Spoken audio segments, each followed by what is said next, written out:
TV Informativo. Aqui o Vale se vê. Veja na edição de hoje, Museu de Ciências Naturais da Univates apresenta a exposição que mostra a presença dos escravos no Vale do Taquari. Acompanhe o Pelo Vale com as notícias da região, o Papos de Mulher com Aline Silva, o quadro Oportunidades, Nossos Amiguinhos e confira ainda os comentários do sociólogo Renato Zanella e o comentário do médico Marcos Frank. Agora, no Informativo Notícias desta terça-feira, dia 19 de novembro.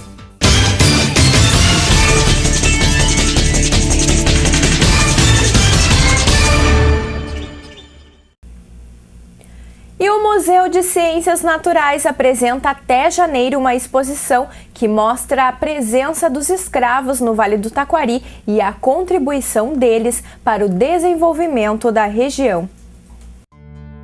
O Museu de Ciências Naturais da Univates promove a exposição Um Olhar Arqueológico sobre a Presença Afrodescendente no Vale do Taquari. Essa exposição ela surge de uma necessidade historiográfica do Vale do Taquari, né?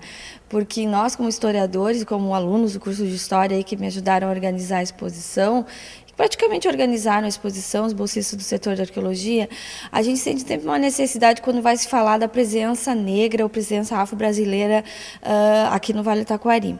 Existe até algumas pessoas que se surpreendem quando a gente fala que encontramos documentos, encontramos evidências arqueológicas, evidências museológicas relativas à região, porque há aquela ideia de que a região foi colonizada a partir do século XIX com a vinda dos imigrantes europeus, né, germânicos e italianos para cá, né? Só que antes disso a gente sabe que desde o século XVII a região já havia sido colonizada por pessoas que vinham da Europa, tanto açorianos, lusos, portugueses, quanto os negros que vinham acompanhando essas pessoas na condição de escravo. Tanto que essa exposição ela traz uma coisa um pouco diferenciada. No Brasil a gente sempre coloca o negro associado à escravidão e a gente sabe que a presença do negro ela não estava diretamente relacionada à escravidão. É uma presença forte, importante. Num certo momento, aí, todo o período do século XVIII aí, e parte do século XIX, o negro estava na condição de escravo. Mas depois disso foi na condição de semi-liberto, condição de trabalhador livre. É óbvio que esse trabalhador livre é uma coisa que tem que ser colocada entre aspas, porque a gente sabe das questões, das relações entre os seus ex-donos, seu dono, e que acaba sendo um proprietário para o resto da vida desse indivíduo, né? A professora ainda elenca quais as sessões chamam mais atenção dela e principalmente de jovens que chegam para conhecer os artefatos. Eu acho esse processo, particularmente, né, como historiadora e como arqueóloga, eu acho esse momento da história do Brasil e da história de todas as sociedades, que a escravidão não aconteceu só no Brasil, né, foi um momento histórico da humanidade aí, e a escravidão é um processo que vem desde a antiguidade, né, a condição de escravizar o outro, né. Eu acho um momento muito triste da história, particularmente. Não me sinto bem vendo todos esses grilhões, essas algemas aí. Os cravos, né, os pregos, é uma situação bem complicada. Mas eu gosto dos cachimbos, né, os cachimbos arqueológicos que a gente encontra em sítios arqueológicos, ou alguns ainda foram utilizados até o século XX por alguns descendentes desses afro-brasileiros aí.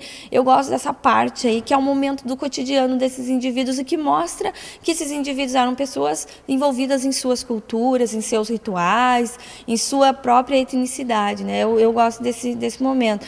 Mas a gente sabe que a escravidão ela tem que ser tocada, ela tem que ser levada em conta, ela tem que ser trazida à tona. É um momento difícil para quem teve escravo, para famílias que tiveram escravo.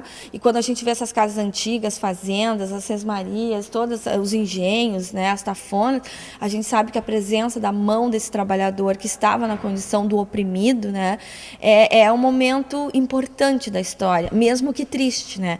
O que me chama mais atenção na exposição são os cachimbos. Mas para as crianças que vêm aqui ao Museu de Ciências Naturais, são as algemas, os grilhões, né, os colares de pescoço, né, as algemas de pé.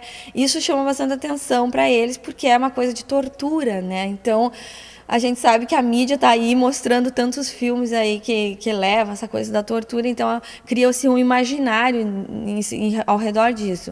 A ideia é mostrar a importância dos escravos para o desenvolvimento econômico do Vale do Taquari, tanto em aspectos étnicos como a diversidade cultural do povo.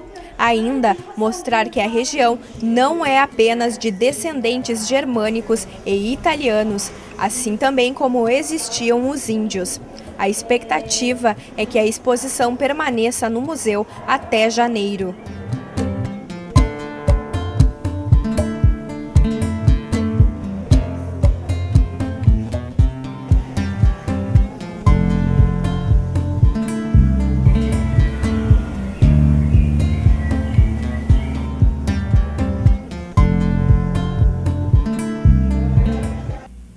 O município de Teutônia abriu as inscrições para as crianças que irão frequentar as escolas municipais de educação infantil Sonho de Criança em Meu Cantinho. Os interessados têm até o dia 17 de novembro para fazer a inscrição na Secretaria das Escolas. Lajeado está no clima da sua maior campanha de Natal. Cerca de 150 empresas dos setores de comércio e serviços participam da etapa promocional do Lajeado Brilha. Ao efetuar compras nas lojas credenciadas, os consumidores recebem cautelas e concorrem a 3 carros, 3 motos e 38 vales compras. Os prêmios somam cerca de R$97 mil. A apuração inaugural do Lajeado Brilha 2013 será no dia 2 de dezembro, às 16 horas.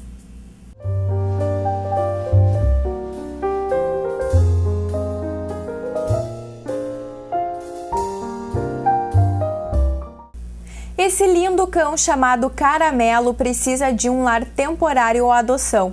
Tem porte pequeno e é castrado. Informações pelo telefone 8522-7735.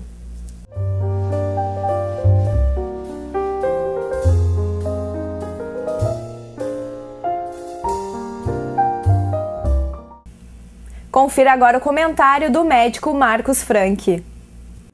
Olá! Não é nenhuma novidade nos meios militares o conceito de guerra assimétrica. De um lado temos um exército fortemente armado e bem preparado, do outro lado não. Como o lado mais fraco seria aniquilado se atacasse frontalmente o inimigo mais forte, ele precisa necessariamente usar outras estratégias. O Oriente Médio é hoje palco desse tipo de guerra. Na verdade, ela não começou ontem, mas muito antes, com a desagregação do Império Turco-Otomano na Primeira Grande Guerra e o surgimento do Iraque.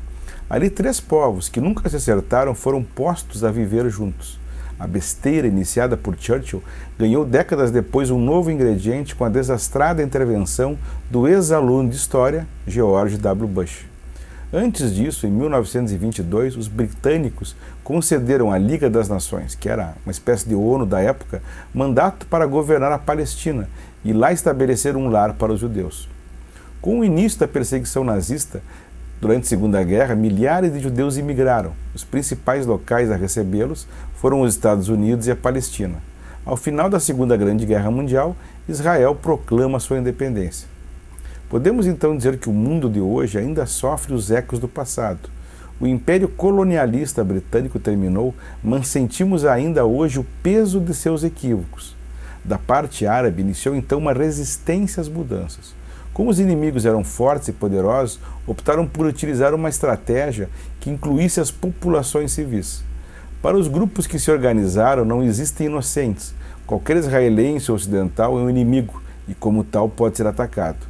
Foi o início do terror e dos chamados atos terroristas. Para nós ocidentais é muito cara a noção de países independentes, soberania de fronteiras. Foi assim que conquistamos a paz por aqui e conseguimos liberdade religiosa. No mundo árabe é diferente. Lá as noções de parentesco e de pertencer ao mesmo grupo religioso são mais importantes. Isso ajuda a explicar por que, por trás de tais grupos terroristas como Hamas e Hezbollah, estão Síria e Irã. Foi tamanha a organização de tais grupos terroristas que eles hoje participam de governos, mantêm, no entanto, seu principal objetivo: eliminar Israel.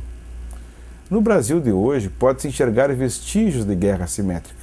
Quando Israel cercou a Palestina anos atrás e manteve Yasser Arafat confinado, não por acaso enxergamos lá a bandeira do MST. Aqui, a guerra não é religiosa, mas sim ideológica. Serão os Black Blocs os terroristas brasileiros? Veja a seguir o quadro Pelo Vale com as notícias da região.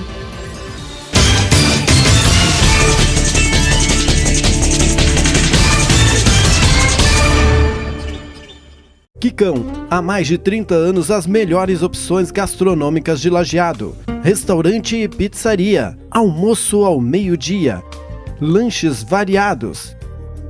Quicão Lanches, gostoso é ter este sabor. Cada pessoa tem sua história. A Joana fez o técnico em RH à distância para conciliar com o sonho de ser mãe. Então escolheu o Senac, a maior rede de cursos técnicos à distância do estado. Já o Marcelo reingressou no mercado de trabalho graças ao técnico em segurança do trabalho. E o Fábio fez o técnico em marketing à distância e conquistou um novo emprego. Cada pessoa tem sua história, mas com um curso técnico do Senac, a sua pode ficar bem mais legal. Um curso técnico do Senac muda a sua vida. Grace Veículos. Aqui você encontra as melhores marcas, os melhores preços e uma equipe técnica preparada para lhe dar a melhor assessoria na compra do seu automóvel.